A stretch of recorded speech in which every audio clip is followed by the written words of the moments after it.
What's good tonight, folks? It is your man Donald King in the building. That was a bad rhyme. the the pacing of it was off. Anywho, how y'all feeling tonight? I hope you're feeling all right and out of sight. I got some things to clear up before I hop on the road. Go spend some time with my little boy. So I want to shoot a quick podcast just because, well, I do these on Mondays and Wednesdays. Anywho, so subject of tonight is fear makes you smart. Cowardice makes you dumb. I'm going to repeat that. Fear makes you smart. Cowardice makes you dumb. I'm going to go Avatar on this one, so I'm going to be speaking in a lot of principles, but don't worry. Principles are easy to keep pace with so long as you're using connective reasoning and making an effort to understand what's being said. It's the reason why universal math makes perfect sense when you look at it. You see me spell out a double helix structure using prime numbers, and why, when you're just looking at the frame, you automatically understand it makes sense. You're like, oh shit, wow, okay, never knew that before. That's because principles are easy to follow along with, which is why all avatars speak in parables and stories. We basically give you tools to piece information from reality together with, and it's easy to follow along with, assuming you're not so lost in your inner story that you only want to compete against what's being said as opposed to trying to understand it. Anywho, that was a little detour. All right, so fear makes you smart. Cowardice makes you dumb. What does that mean? All right, what's the difference between fear and cowardice? Like I said, I'm going Avatar here. So all things in existence, in reality, they boil down to two very basic frequencies. These frequencies are bonding and separation. Bonding and separation. Now, in human terms, or at least in terms of emotional sets, we most readily recognize bonding and separation as love and fear. When you love something, you bond with it. And when you fear it, you put distance and separation between yourself and the thing that you fear. But it's not just, bonding and separation at a conceptual level. This goes to organic principles as well, right? So, for instance, there are several, love has several different manifestations in reality. You can refer to love as being matter and or the material realm. Okay? The more dense a structure is the more the frequency of love is coursing through it, and the more hollow and I guess spaced out and distanced building blocks are within a given system, is the more fear there is within this, okay? Now, I know that this could probably seem to you like it's some hokey, like new age, like rigmarole or whatnot, but this principle is actually, can be witnessed in, again, several different phenomena. So, for instance, love is light. Fear is darkness, okay? Love is matter or material. Fear is the space between building blocks that allow for things to be different types and forms of matter. Okay? But it even goes down to the sexual organs. So male equals love and female equals fear. This is symbolized in the genitalia. Male occupies the actual space, bonding. Fear, or the vagina, represents negative space. Okay? Distance and separation. Male is love. female is fear. Okay? And again, fear is not a bad thing. It is part of balance, because when you have bonding and separation together, they produce balance. When you have love and fear together, they produce balance. They are essential. They are mutually, when you have light and dark, they produce gradation. And through gradation, there's texture, there is depth perception, there is visual balance. Even when it comes to sound, sound is a combination, it's a waveform. We hear sound in waveforms. When you hear the crests, male, the troughs, female. This is the way that it works at the level of reality. And I'm giving you limited examples here, but this is the way that it works mechanically. Women are inherently smarter than men. And I'm saying that as an avatar. Women are inherently smarter than men, right? Men have a tendency to feel. Women, even though in the modern context, and I'm saying women, but I should say females. Females are more cerebral. They're more oriented towards organization than men are, than males are. Though within the human species, again, because we're a recombinant life form, everything gets a little bit wonky in there. So men are, for instance, good at transmutation, or superior to women in the way of transmutation, but that mostly has to do with them having physical advantages over females, which allows them to sort of get more into the respective veins of transmutation and technology and carpentry and things of this nature. So it's more about exposure than it is innate ability in that way. But again, before I go down too many trails with this right here, fear makes you smart. When you look at something and you put distance and separation between yourself and that thing until you understand that you can trust it, you're being prudent. You're being smart. If I see a volcano going over here, you know what I'm saying, and I see it exploding, well, a volcano is loud, and there's ash, and there's lava, and there's soot, lots of radiation. Now, from a distance, all of these things might look beautiful. They may look beautiful. Thing is, if I had no frame of reference for what a volcano was, I saw it happening, smart thing to do would be put distance and separation between myself and this phenomenon I'm witnessing until I have an opportunity to investigate it and see whether or not it is safe to be around or in the presence of, right? And humans have to rely on intellect primarily because, again, our faculty of intuition is fundamentally disengaged at this point, meaning we don't have a natural connection to reality. The inlet through which reality would download information into our consciousness is, for all intents and purposes, eroded. So we have to reverse engineer the world around us in order to make sense of how things are. But fear equals intelligence. It equals organization. How it works at a mechanical level, even if going back to the example of genitalia, right? Even if going back to the example of genitalia, love, penis, penetrates fear, the vagina, and releases into fear. And through this act, love penetrates and releases into fear.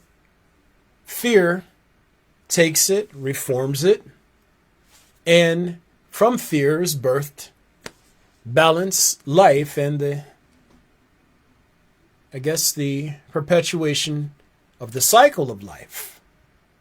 Again, these are all principles. I'm reading principles in real time, so you have to forgive me if some of the language doesn't come out as clean as I would like for it to, but this is the way it works at a mechanical level. And this brings us to cowardice.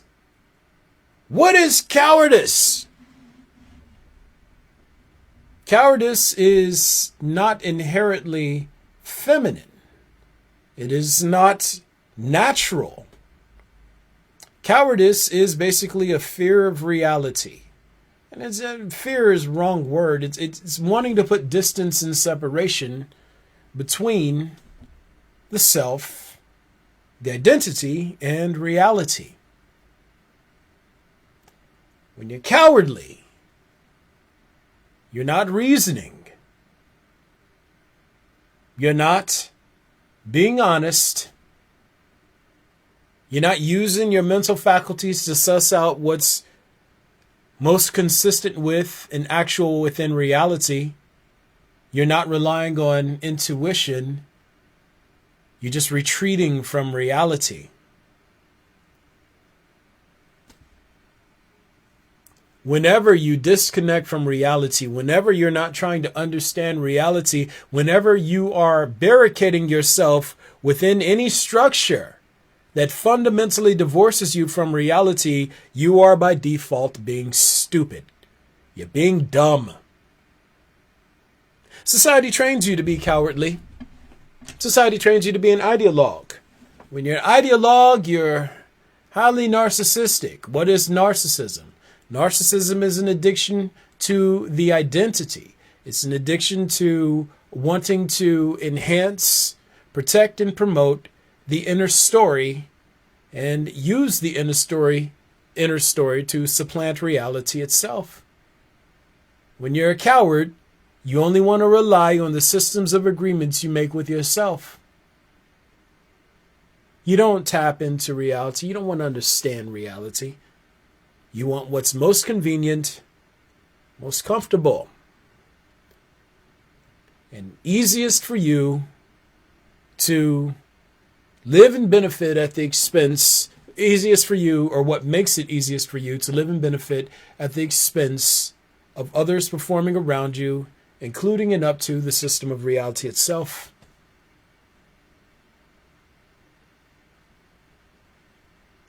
The socialization process trains you to be narcissistic. It does this by traumatizing you. What is traumatize? What does it mean to traumatize? What is trauma? Trauma is an extreme phobia of disempowerment, which traces back to events in which actors were not powerful enough to protect themselves from harm or danger, or powerful and potent enough to capture things they feel they needed in order to survive and be safe. Again, cowardice is a phobia of reality. It is very unnatural. Very unnatural. When you behave as a coward, you behave unnaturally. You behave stupidly.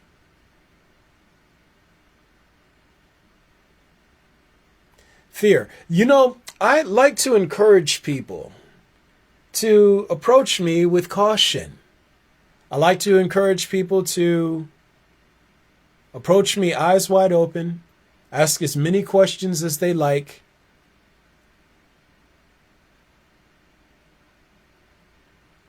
Get to know me.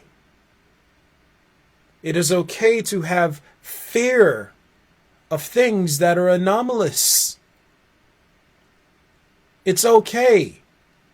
What you can't do is be cowardly towards things that are anomalous. You can't be cowardly towards things that are anomalous.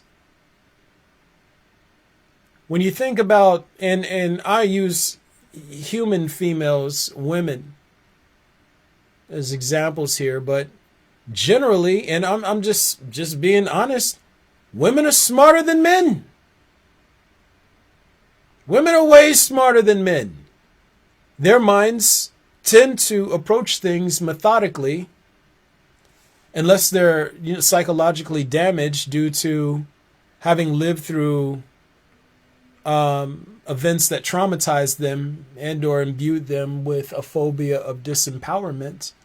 Again, trauma is the phobia of disempowerment.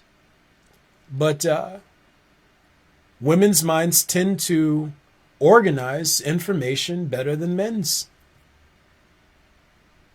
Tend to organize and process most things better than men, but because fear is fundamental to organization. Fear is fundamental to organization. When you start thinking about all the things that could possibly go wrong, you're organizing steps, you're organizing the space, you're organizing the circumstance you're heading into when you are in the process of organizing these things. This is based in fear. Now, it's not based in cowardice, where you're like, oh my God, bad things are going to happen. It's more along the lines of, all right, so what things could possibly go wrong? What would I like to prevent? How can I proceed in the best way possible? Right? Fear is fundamental to intelligence. But so is love. So is bonding. Together they produce balance. Intuition is based in bonding. Intuition is based in bonding. So you have to have a connection to your connection to reality. Your connection to reality, it necessarily falls to you finding the balance between intellectualism and organization, which is based in fear, and intuition and bravery, which is based in bonding. That is how you achieve a balanced mind. That's how you achieve balanced thinking. But if you're cowardly, everything is so scary. Oh my God. What about me? What happens to me? Again, parasitism is a symbiotic, non-mutual relationship between species, individuals, or groups in which one party, parasite or wannabe master, lives and benefits at the expense of another or others, the hosts or slaves. Parasitism extends to the system of reality itself in that people who are and or who behave like parasites want to live and benefit at reality's expense. They want all the good stuff from reality, and to avoid all of the unpleasantness of reality and all the things that would force them to grow and heal and become whole and balanced, they just want the reward. And in their desire to attain the rewards from reality without having to face the unpleasantness, what do? They shove the unpleasantness off on those around them, and use manipulation and violence and coercion and extortion to make others suffer so that they can avoid suffering. To a degree that they actually learn to find pleasure, forcing others to suffer for their amusement and satisfaction. This is all mechanical, folks. All mechanical. Ooh, looks like I got a comment coming in. Brother Absurd the Word! I miss you, boy. How you been? I love you, brother. Dog. I say, hey, brother Donald, my man, I don't know how to properly word this. How does awareness relate to the intelligence of balance? Okay, hey, you worded it good enough. All right. So I'm going to read that one more time. How does awareness relate to the intelligence of balance? Okay, so let's examine what awareness is. Awareness is, how would I describe that? It's a problem with reading principles. Sometimes the words don't want to come to you. Awareness is, I guess, being tuned in to the reality of circumstances or conditions or systems. It's being tuned into the reality of things. Okay?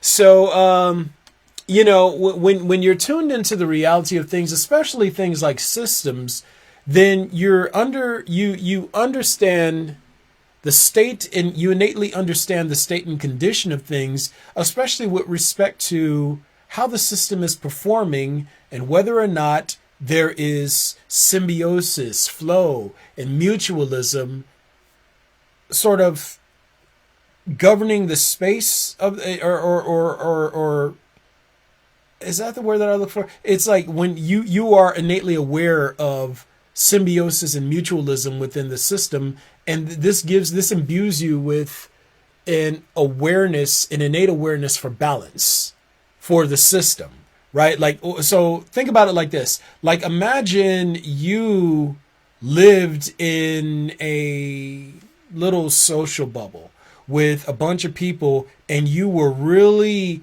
tuned into and or aware of the state and condition of, let's say, the emotional climate of everyone within the system.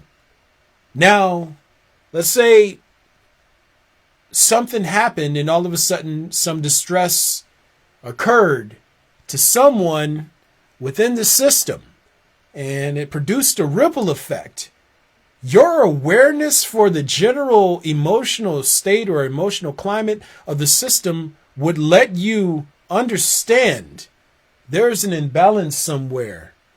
Someone is out of sync with the emotional climate in this system, and it's producing these ripple effects that are changing the entire emotional aura of the group. Where is that stemming from? Your awareness for that. Your awareness would immediately alert you to an imbalance within the system. That's how awareness works at that level. Okay. And again, it's sort of, it's a combination of like reasoning and intuition.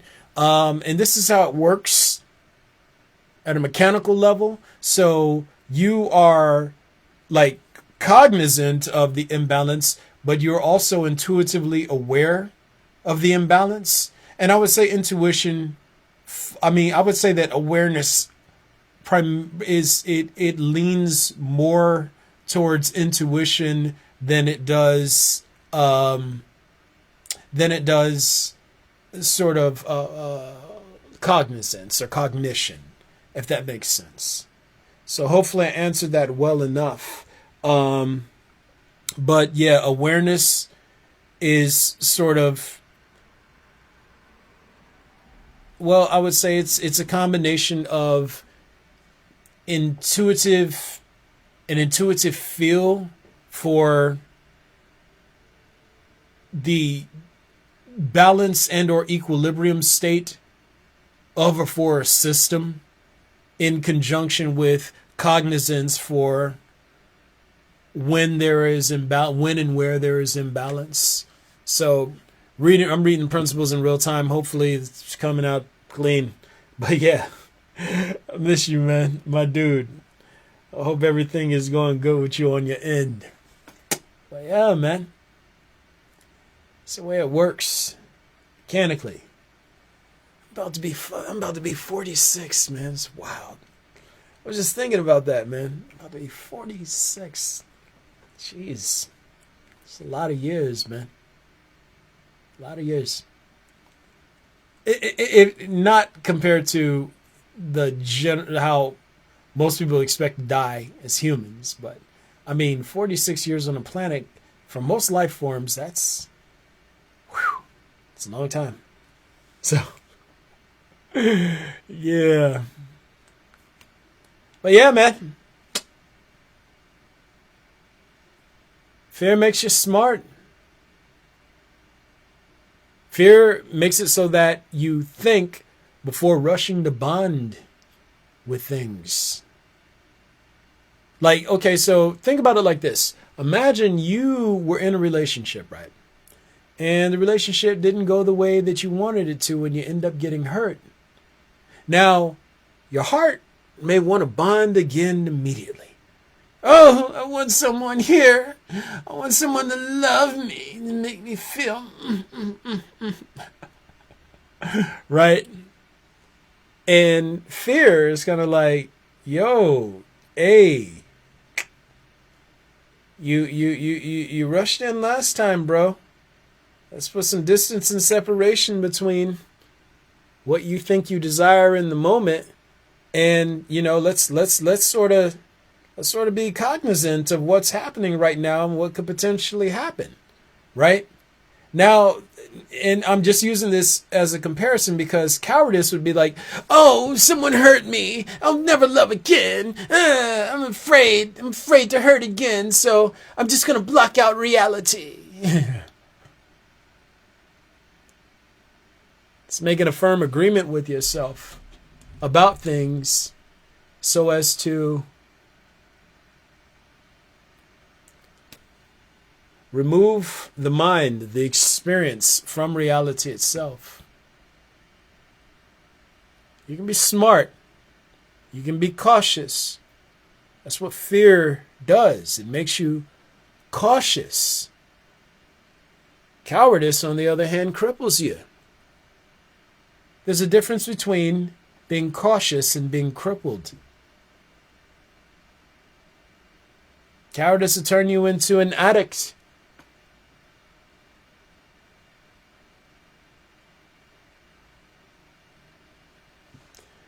It'll turn you to an addict of comfort. It'll turn you into an addict of the identity. There is nothing. Cowardice doesn't solve any problem. It only makes things worse. And the more you hide within cowardice, is the dumber you get. And the more you think you can solve problems with rage and avoidance.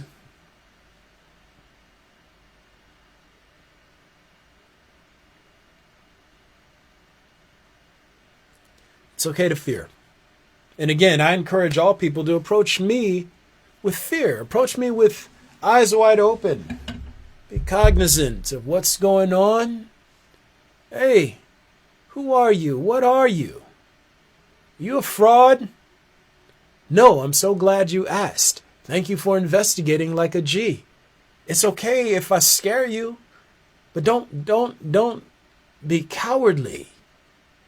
Don't retreat from the reality of the fact that I'm an anomaly. I say things that are unconventional, but it makes sense. Step up. Figure out what's going on. Proceed with caution. Proceed with caution, but don't freeze your fucking tracks because you're afraid that I'm going to rob you of assuredness or degrees of comfort and freedom. No, step into it. Hey, you're anomalous. What are you? Versus, you're crazy. You're evil. He's trying to mislead me. All these agreements cowards make with themselves on the front end. All these agreements cowards make with themselves on the front end so as to avoid facing the reality of me. So as to avoid facing reality in general. It makes them dumb. It makes them perform stupidly. I had to get rid of a guy the other day who just showed up to my page, constantly trying to compete for attention and authority,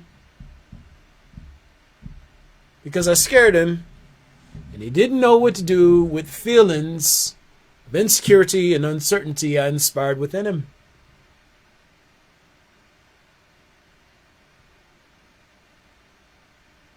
He chose to behave cowardly as opposed to allowing fear to allow him to be cautious in his interaction with me and ask deeper questions that are sort of he asks deeper questions that aren't defensive questions but exploratory questions. Instead, he was always trying to find some roundabout way to poke a hole in what I was saying so as to protect and preserve his identity, because he was scared to face reality. Scared to face the reality that I'm an anomaly. If not an avatar, I'm an anomaly at the very least. At the very least. You're not going to find anybody with this level of fluidity and acuity who can say and do the types of things that I'm able to say and do without having some sort of salient defect. Yet here I am, only getting more settled, more fluid, more avatar-y. Avatar-y, that's funny. Yeah. I'm only improving in this, man. At a certain point, you can either be cowardly and sort of barricade yourself within the narrative that I'm somehow broken and defective, or you can step into the reality like, yo, this motherfucker makes sense. He's only getting better. I'm not 100% sold, but I can at least proceed with caution. Figure out what makes the most sense. And again, that's what fear does to you. Fear makes you smart. It goes to the thing that you hear inside the Bible where it says, and you should fear God. You don't have to be cowardly in the face of God. You don't have to be cowardly towards God, but be smart about how you approach and interact with God. Be cautious about how you approach and interact with God. It's not a hard thing to, you know what I'm saying? Be cautious, not crippled. Oh, you said things that make me feel insecure and uncertain. You're evil. Shut up. Shut up. Stop being cowardly, man. Hey, wait, looks like I got another comment. Hey, Miss Krista, how you doing? Yes, Avatar is wild. This is wild, man. But yeah, just shit. Be chill. I'm chill. What a lot of people don't understand is that it's like I proceed with fear as well. Y'all don't get that. Look, I was an atheist before all this went down. I was an atheist before I went to heaven and met God and found out I'm this thing. Before I met the other avatars and Quetzalcoatl and Gandhi and Jesus and all that. I didn't believe in any of this shit. And here's the thing. It's like when I went to heaven, I was cowardly. I'll admit it. Most of the questions that I asked were defensive questions because I was under the impression that I just had a psychotic snap. And through this process, the reason why I mention that is because y'all, I am experiencing this along with you. I'm along for the ride. I'm still figuring shit out and like scratching my head. Sometimes people ask me questions that make me take the avatar perspective and focus in the direction of bodies of principles that I had never even looked in before. I'm over here typing, translating these principles into English, and I'm learning when I go back and read it. Not through the process of translating. I go back and read over it like, wow, that's crazy. I'm going through the process with y'all. It's scary to me. Thing is, I can't freeze in the face of uncertainty. Yeah, man, it's like I've had my shit flipped quite a few times.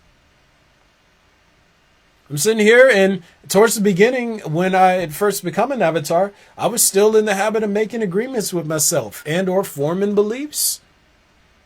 I used to say shit. I was like, there's no such thing as hell. And I was like, I didn't even bother to look at the principles around the hell as a system or what it was. I was like, there's no such thing as magic. Turns out I'm a motherfucking magical creature in my own right. For the simple fact that I'm translating, I'm actually transforming principles into English. And that's what magic is. It's principle conversion, and or it's like science with principles. So me even translating them from the principle realm into the material realm makes me a source of magic in my own right. I'm still figuring this shit out. I don't have all the fucking answers, man. I don't have all the answers. And I come across things that scare me too. I come across bodies of principles that make me feel shook. Thing is, it's like, you know what? I have a choice. I have a choice in every scenario. Do I freeze in the face of uncertainty? Do I just assume that what I see is automatically correct, and or how I'm witnessing it through the avatar perspective is automatically correct, or do I proceed with caution? Do I let fear, awareness for the fact that there are still defects within me that may affect how I witness a body of principles? Do I doubt myself? Oh no, because it's like I'm not perfect. I might make a mistake, so I'm not going to try. It's cowardice. Or do I say, you know what I'm saying? Oh man, it's like, you know what? I'm a fucking avatar. So it's like, I know I can't mess up. So I'm just going to proceed forward. No, that's cowardice. It would be me foregoing work based on a status belief. Me avoiding the reality of the fact that I still got some shit in me that I'm trying to sort out. So that it's like I'm as effective and accurate in this role as I possibly can be. When you allow fear within you, intelligence within you, your feminine quality, your feminine trait within you, when you allow that to be active, it makes you smart. You proceed with caution. But when you're cowardly, you're just dumb. Which is why all the dudes who hide behind bravado, who are always ready to fight, who are always ready to knuckle up, or try and transfer their rage into others, it's why they're dumb. Aggressive people are dumb as shit. Why? Because they're cowardly. They're afraid of reality, and they think that they can force reality to conform to their inner story by releasing rage into things. And it never fucking works. It doesn't work. Looks like I have another. Yep, love magic. Yes, ma'am. Yes, ma'am. I'm a thing. I used to not even think magic was real, because by my understanding of it, and when I first used the avatar perspective to sort of glean what magic was, it's product without process, right? So when you see product without process, like imagine there was a flower. I wanted to produce a flower, and then all of a sudden it's like I just waved my hand and all of a sudden there was a flower here, right? Now that would be, I created a product without it going through the process of a life cycle. And that's essentially what magic is to humans. It's being able to produce effects without those effects having to go through natural processes in order to arrive at a state of being, right? But when I examined what magic was through the avatar perspective and looked at it as principle conversion, and it's basically using the sort of potential, it's manipulating the potential behind the material properties, that's basically it. It's manipulating the principles and or the scaffolds that allow for potential to be transformed into energy that exists on the opposite side of the material realm, or what I refer to in my work as the spirit or principle realm. It's just playing science with that stuff. So when you understand how to sort of transmute with principles, then you can produce effects in reality that sort of bypass natural processes. And again, because I am translating principles into English in real time, that makes this process, and then the fact that I'm also hosting an entity, it makes what I am a magical being or a magical thing. So in explaining these things to you, the reason why I'm always going to make sense is because I'm literally speaking in magic. This is what it is at a principle level. I speak in magic.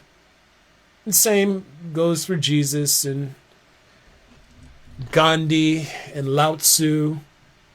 The reason why their words, why the impacts they made lasted through generations is because what they were doing was literally speaking magic as a product of what they were. So yeah.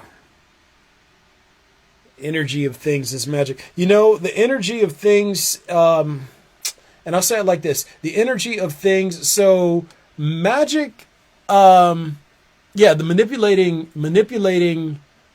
manipulating potential prior to it becoming energy is going to technically qualify as magic, right?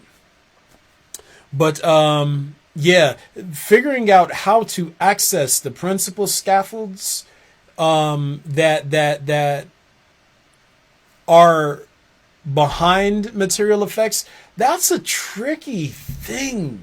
So I've never actually gotten into trying to actually do magic, but because I host an avatar, I have an enhanced awareness for it. So I guess if I did get into trying to practice magic, I'd be able to do it on levels humans can't, just because of what I am. But it's so potential is what exists before energy. Potential is what exists prior to energy. All right, so think about it like this. All right, so let's say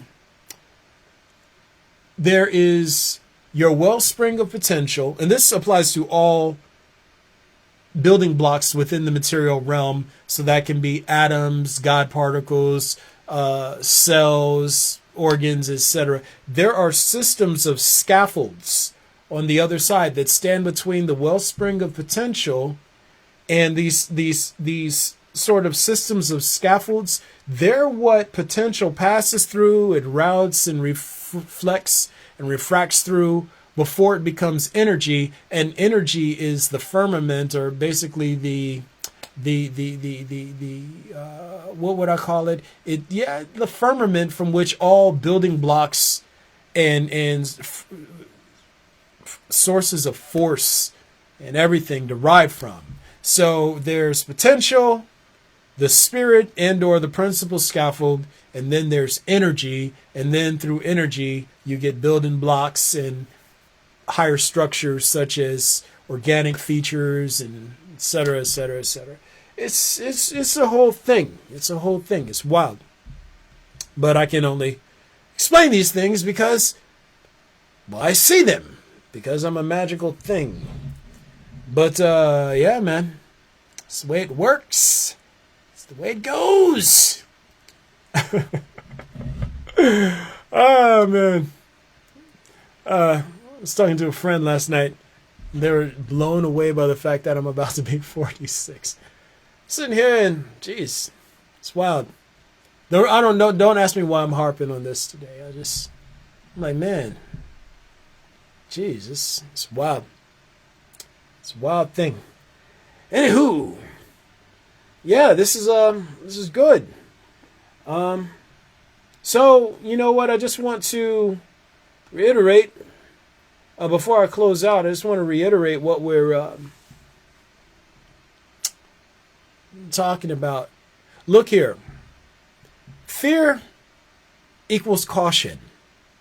All right? Again, fear is female in nature, but caution, it necessarily entails things like organization, proper distance and separation. All right? It is, again, and like I said, like I'd mentioned earlier, this is also symbolized in the sexual organs as well. So fear equals distance and separation, and the vagina, it is a void. It is a void. Male equals bonding, and it is what occupies the actual space, so it represents material, but you can tell this through the phallus, through the penis. Penis occupies the actual space. It equals love. The vagina represents negative space. It equals distance and separation. Together, distance and separation produce balance. Organization, which is feminine, and mass, which is male, creates every type of organic structure you can perceive in the known universe. Cowardice is not fear. Fear is natural. Cowardice is unnatural. Cowardice is being scared of reality. Choosing to barricade yourself within the inner dialogue so as to avoid facing reality. Cowardice produces avoidance. It produces beliefs and or systems of agreements people make with themselves. It produces rage and a pathological need to force reality and others performing within reality to conform to match the inner story. Cowardice makes you dumb. Fear makes you smart. Women are exponentially more intelligent than men. And I'm saying that as an avatar. Women are exponentially more intelligent than men. In fact, the thing that makes me intelligent is the fact that it's like my shit is balanced. Bonding and fear are bonding and separation within my spatial awareness, my ability for spatial reasoning is what produces the level of intellect I'm able to perform on. My spirits are balanced. My male and female are balanced. Which ironically is why so many guys are like, Don, I'm not gay, but it's like something about you. It makes me feel randy. No, my shit is balanced, bro. That's all it is. That's all it is. The same thing with women. But then, identities get involved and it's a shit show. Anyway, guys, y'all already know what it is. It's your man Donald King. This is Sorting and Sourcing Principles with Donald King. The point of this podcast series is to help you understand the principles of natural organization and principles of viral parasitic organization towards helping you learn how reality works as a system. I'm something called an avatar. I host a function of reality that is commonly referred to in the Christian faith system as Holy Ghost and or Holy Spirit. I'm the true successor of individuals, past figures called Quetzalcoatl, Kukulkan, Lao Tzu, Gandhi, the Buddha, and the individual who the story of Jesus Christ was based on. Like it, don't like it, it's true. Get over it. It's the truth. And anywho, what this entity does is it imbues me with a type of perspective that allows me to see reality and principles and or akin to what humans know as binary. If this was the Matrix, I would be the Neo character. I'm describing the binary, the mechanism behind how these conceptual structures work, and fixing things as I go towards helping you all understand how reality works as a system. It's important for me to do this because humans are a viral parasitic species, and they were born into a circumstance that necessarily made them enemies to the system of reality. Because you guys don't have fully engaged faculties of intuition, reality can't download awareness for itself into you. So it sent an agent from its system to help translate principles of reality into idealism-based languages. That's what I'm doing. I'm translating principles of reality into ideas so you all can grasp them. That's what the point of this podcast series is. It's what the point of my writing is to help you understand how the system works. Because you're out of sync with it, you're making messes in it, and reality is giving you an opportunity to clean up the messes you're making and contributing to before it has to step in and clean up behind you. Because if it has to step in and clean up behind you, it's going to charge you the worst cost. Is that the word I'm looking for? Imaginable. If reality has to clean up behind you, it's going to charge you top dollar in the worst way you could possibly think of. It's bad. So anyway, I'm trying to help y'all, and I give you all opportunities to help too. Guys, if you want to do yourself a solid and help the entity performing through me be heard, you can always join the Patreon family. I'm Avatar Cycle XIII, Avatar Cycle 13, and you can also feel free to donate on Cash App or things of that nature. Proceeds go to helping me get organized on this end so I can focus on this work and focus on helping people and maintain equipment and build this up to a larger platform. Helping me is helping you. I swear to God, I'm not even making that up. I don't want to put it out there like that, but it is what it is. Helping me is helping you. And I'll tell you this much. You have debts to reality that are so deep, you need all the help you can get. You need to help yourself as much as you can. Because you're deep in debt to the system. Just based on what you are. It's not your fault. You were born into a circumstance, a really fucked up circumstance. And that actually is part of my motivation to help people, knowing we were born into this very, very unfair condition. Guys, I shoot these podcasts on Mondays and Wednesdays on Facebook Live. I do fly these over to my YouTube channel. I spent most of last night trying to get everything flown over. I think I flew over 15 videos to the channel. And I'm going to try and get the last 8 or 9 knocked out here within the next couple hours or so while I'm getting ready to go see my little boy. I love my son.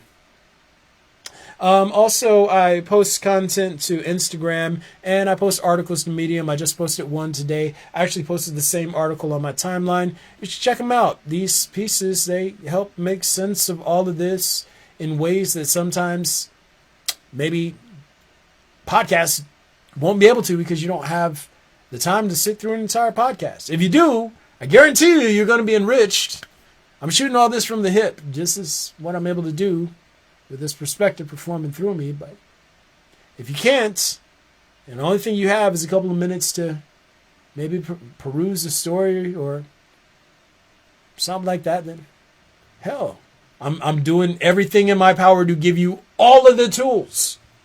I'm doing everything in my power to give you all the tools, but I've done most of this by myself. I've gotten a little help through the last couple of years, but and from my brothers who give what they can.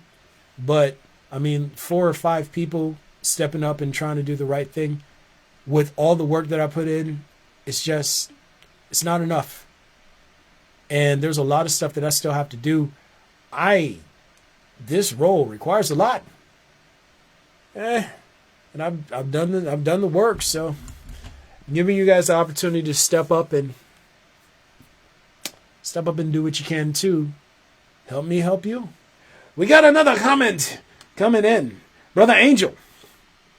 So with the equilibrium state wherein consistent distances between celestial objects like stars, planets, moons that are maintained via cyclical revolution around each other be a material example of balance existing in a solar system? Ding, ding, ding, ding, ding. Absolutely. I love you, man. First of all, my dude. My brother, yes.